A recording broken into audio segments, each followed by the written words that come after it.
So now what I'm going to do is I'm going to do the next layer to come. And what I do with this one is it's going to have a homology with this layer over here. So I'm going to find pieces that look very much like it should be here. Now this one here is a cap piece. So it's going to be the long cap piece, which is this. Now I generally don't like to tighten the caps or put the caps on until it's tightened, but these pop on and off pretty easily. So this can pop in and pop out. As a matter of fact, what I'm going to end up doing once I have the tension all perfect is probably super glue it, so that it doesn't come off, because otherwise it'll come off fairly easily. Where this is going to go next, or the next one that's going to come in, is the one that's going to look just like these guys. And the fact that the cleft was facing up, as you recall, when I was placing them, I always had the cleft facing up. That's because it's going to fit snugly with something facing down. So the next piece are these guys, these little wing pieces, because these are going to fit into the notch on the bottom and then once again on the top. So this just fits nicely right in here. So you guys figure out what this is yet? I think I've given you enough clues. I think you got it now. And now this, which is tapered the other way, is going to fit into here. Just like this. So just like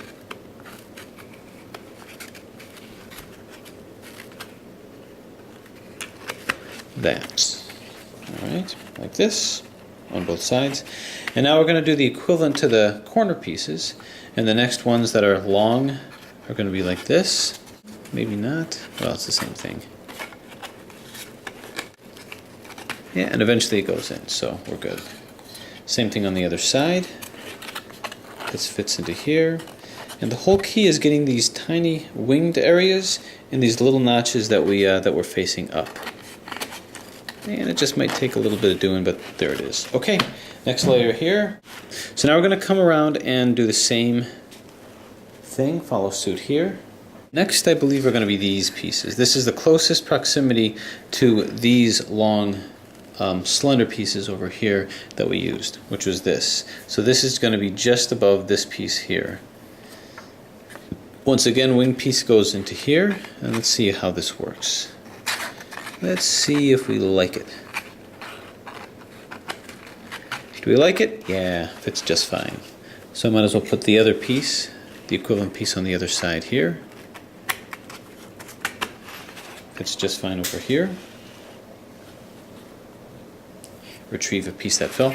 So this whole layer is kind of a winged layer because you're going to have little wings that fit down into here. So that's going to be this piece here. So all the pieces along this middle row are going to have these little wings because they fit within the notches that you saw there. There we go.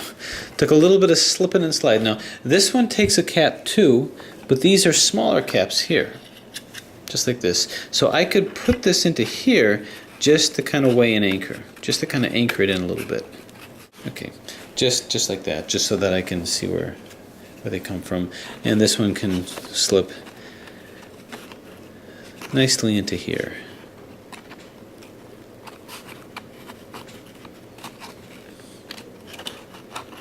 Just like that, so we're good over there.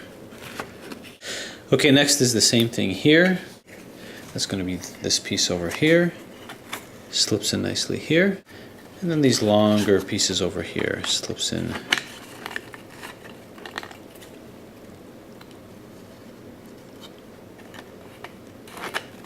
Right like this.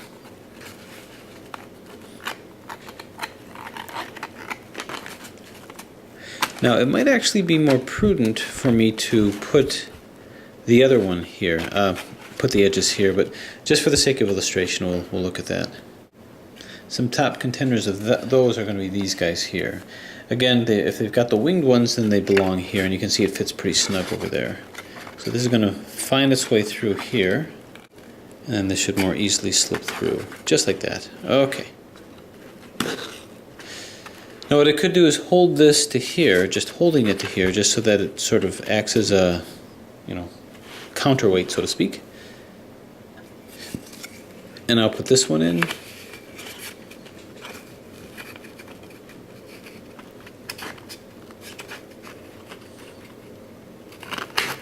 On this side here, And then finish up with this over here. So I have to make sure that they're lined up okay, just like that. Okay, continuing where we left off. Okay, then we put these guys in because they're winged over here. And very nice here. And now we slip the other two that goes on this side. Again, wing pieces. And now that fits nice over here, and this is the last one over here. Okay. And of course we could put this in just for the sake of comparison. So here we have this, layer number 2, just to see what I'm dealing with here. Okay. Not bad, not bad. Don't let that sandpapery sound fool you. It's just preliminaries. So this is what it looks like here. So we are doing well. We're doing pretty good. Okay, now the top layer is just like the bottom layer, so to speak. And really, because I don't have anything here, it's just a matter of quick placement. So you remember these guys? Well, this has this put on here, and then one of these. Just like that. And now it's just a matter of just placing it. So I just plop it onto here. So I might as well put these guys in. I'm putting these in because I like to put the holes, the edges in to where they're easily seen. Okay, now we put these guys in. Here you can kind of see it tapered, so just plop that in here and bang. So this last layer in many ways is the easiest of layers. The other two layers are pretty secure where they're at. And now corners.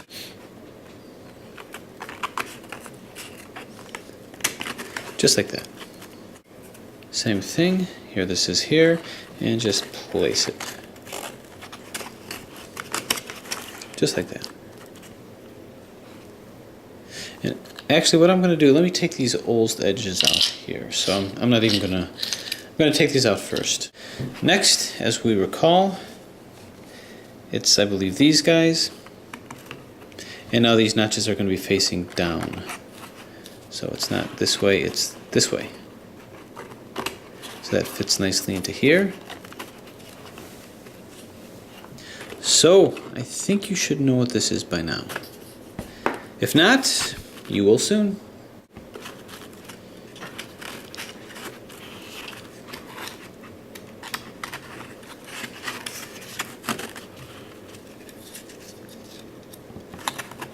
Okay, and this comes right over here.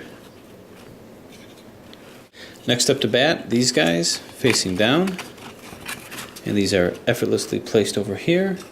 Next are these edges, and this is placed here, and then it follows suit pretty intuitively, pretty easily. This comes over here.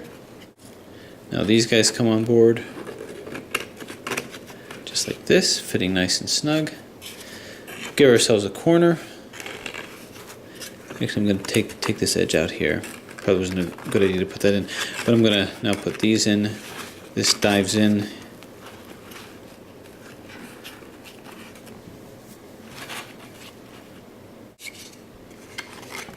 This dives into here to match up with the tapered part of this guy.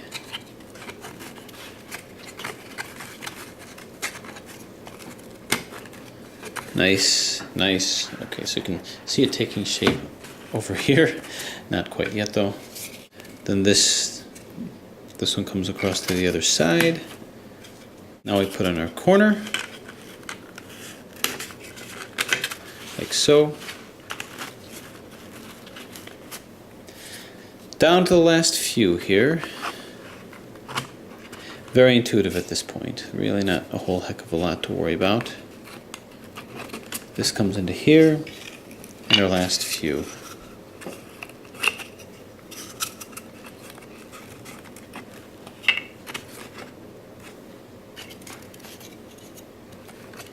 Put this down, and then finally our last edge, which is among the harder ones to place. Gotta make myself a gap here. What I may want to do is join these together like this and then put it in this way. And it'll do it. If you again, if you find yourself using an inordinate amount of force, don't do it. Loosen something. And bang. Okay, so you can see how all the tension puts it in, and this is what we're left with. This interesting little butterfly shape. Alright, so we have this butterfly shaped here. Next thing I'm going to do is I'm going to put in these centers. These are the outer portion of the centers, which consist of these Ols pieces here, these tapered edges and these small kind of slender parts. And I'm just going to put them in areas where they make sense. And it's going to be just abutting these long areas here. So this comes into here. This comes into here. This comes back here. So I'm literally just kind of placing things in. Nothing fancy. This comes here, this comes here, and this comes in here. So now I've reduced the butterfly to this. So with the final pieces, what I'm going to do is I'm actually going to put them along my center here. Turn it upside down and do it. Yeah, so if you do it upside down, you don't have to worry about fighting gravity.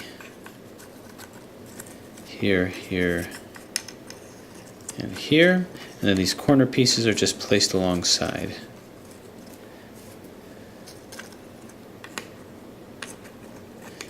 Slide in here and slide in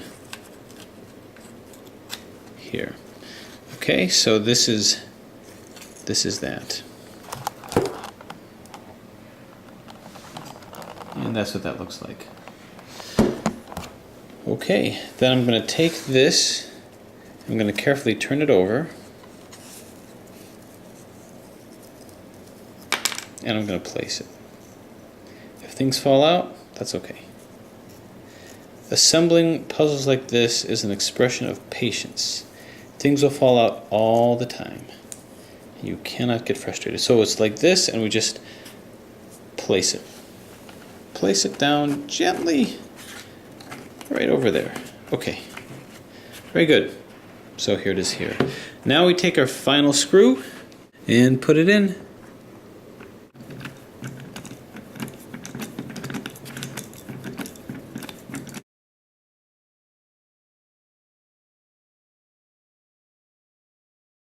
Okay, so let's see how this works.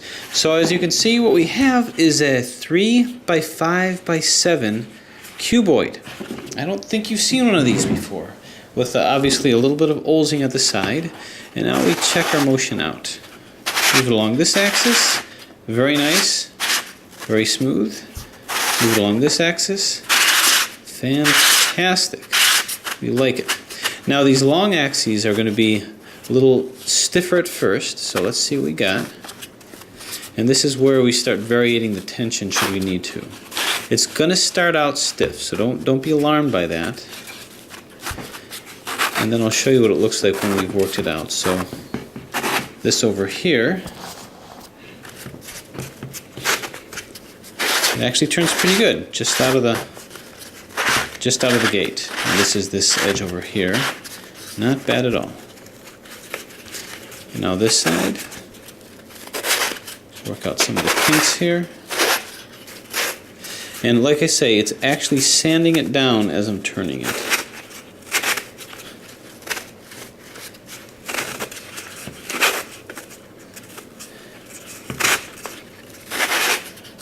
Turn this like so. We're good. Now we're on the other side here. This turns pretty well. Now this layer here, line it up. This turns pretty well. And here. Now I have yet to need to lubricate any of these.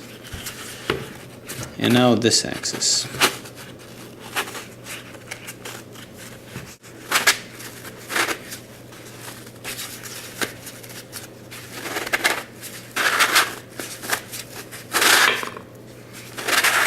Okay, that was just this part coming out here, but that's okay. Not bad. And not bad. Now understand, this is just out of the gate.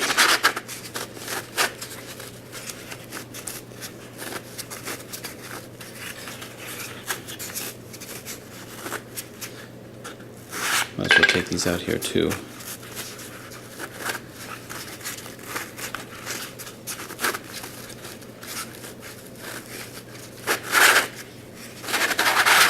Okay, this is just to show you what it looks like preliminarily.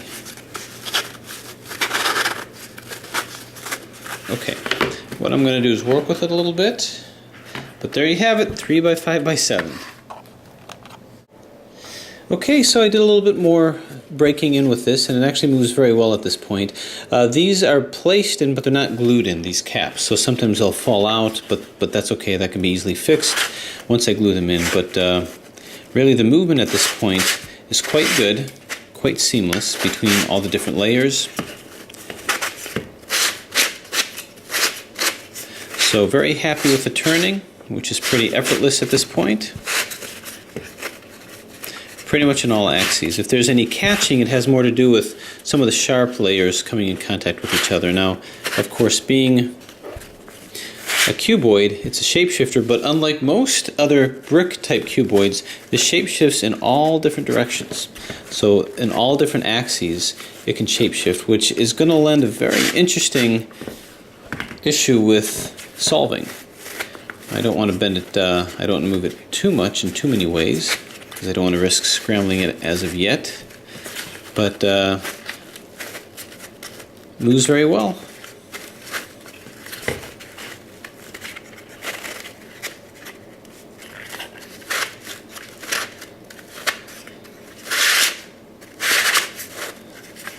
There's some interesting shapes that you can make with this. And it didn't take a lot of working in. I'm still going to be working it in a little bit.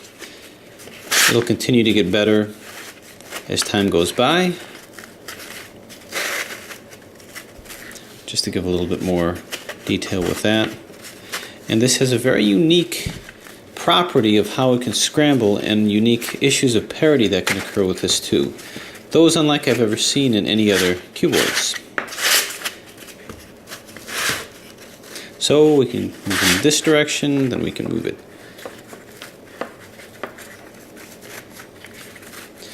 Once you get it lined up, you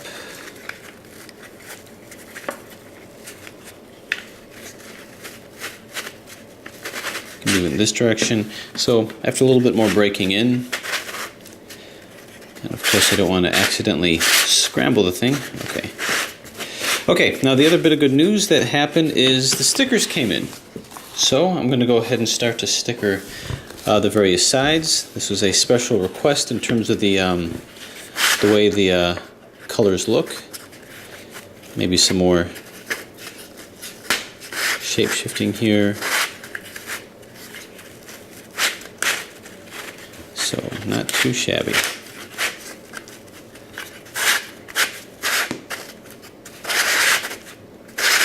There we go, and here we go. Okay. And maybe some more by way of a demonstration here. This can come here, then this can come around here. This is just the cap over here that's easily replaced and super glued in when the time comes. When it's time to do that. So a pretty solid puzzle, aside from the caps falling before they're super glued in. I have not had this pop on me at all. You just have to kind of hold it fairly steady when turning it because it's a large puzzle.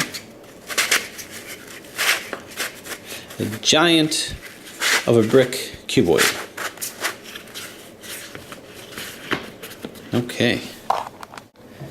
Okay, so we have the final stickered product over here.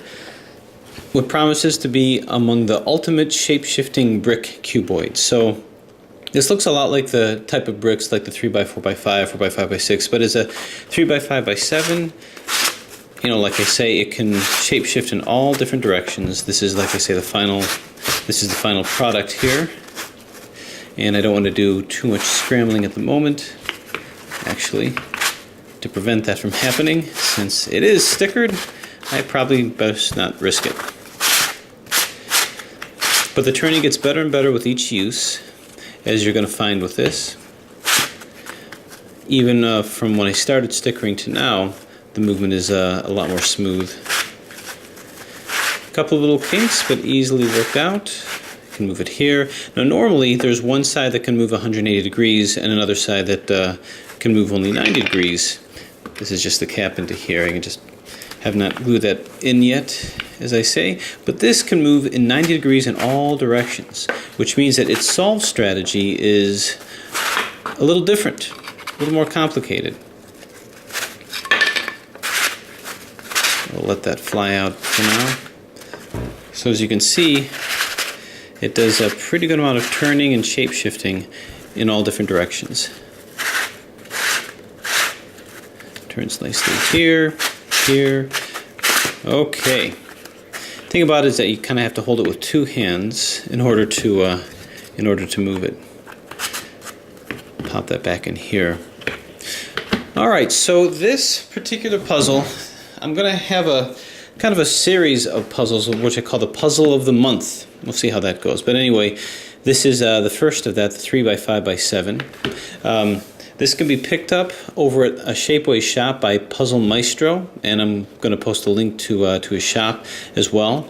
Now, when buying this puzzle, you can only get this in the white material, and the reason for that is because it's so complicated in terms of the internal structure that when Shapeways tried to dye it in the black color, they weren't able to do it because it was just too complicated. So the only way to get this puzzle in a black color is either to buy it as the white and dye it yourself, or you can buy it fully assembled, fully dyed, and fully stickered. This is a service that that can be provided for you at a little bit higher of a cost, just because of all the time that it takes. And it does take a lot of time. The process that I went through of dyeing this meant that I had to do a lot of cleaning it. I had to get it out of the small holes that that existed there. Anyway, here's one color scheme. Here's another color scheme. This is actually assembled for a customer. This is an example of another color scheme. This can be, the stickers can be picked up at Oliver Nagy's shop. This is the standard color scheme here that's offered, but you can change it as needed, or if you want to buy it fully assembled, that can be provided for you as well. And for a limited period of time, here's this one that's still in the works, still in the making. For a limited period of time, I'm going to be offering these for a limited number, fully assembled, fully dyed. This is again something, the dyeing process is not offered by Shapeways, but it's something that that we can provide for you. Anyway, here is the challenge with this. This is solved in a somewhat different way than the other cuboids, and it is pretty difficult among the cuboids that I've attempted anyway. So my challenge is this: to buy this puzzle and to try to solve it. And the first person to solve it and post the solution online so that I could see. It can either be a video that is listed so that others can see it, or if you want to keep it unlisted so that only I can see it. But if you manage to solve this and figure it out, then you'll get 20% off the next cuboid to come from Puzzle Maestro. And the next one that's coming up is really good.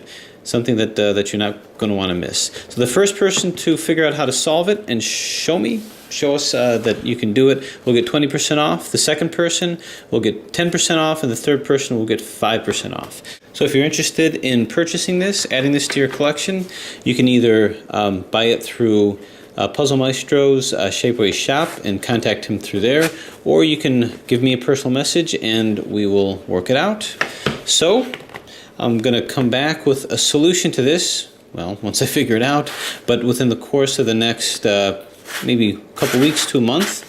The goal is to try to figure out the solution before I do that, and that's how you can qualify to get 20% off the next cuboid.